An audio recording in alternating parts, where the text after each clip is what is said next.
तर 2017 ज्यावेळेला राष्ट्रपती पदाची निवडणूक होती त्यावेळेला मी हे व्हिडिओने मी ब्लॉग लिहायचो, जागता पहारा. मी एक ब्लॉग लिहिला होता. आपल्याकडे मराठीत दाखवायचे दात आणि चावायचे दात अशी उक्ती आहे. मी त्याचं शीर्षक दिलं होतं दाखवायचे सोळे. म्हणजे सुप्रिया सुळेंवर लेख होता, त्याचं हेडिंग दिलं होतं दाखवायचे सोळे. तर त्या 2 दिवसानंतर मला सुप्रिया त्यांचा फोन आला.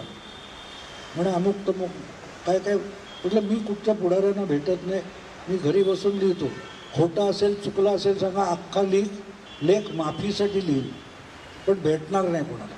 आणि मग जेव्हा आम्ही जवळजवळ 22-23 मिनटं बोललो तेव्हा त्यांना मी एक म्हटलं की तुम्हाला एक गोष्ट कशी लक्षात येत नाही की अमित शहा असो किंवा नरेंद्र मोदी असो, हे दोघे गुजराती आहेत.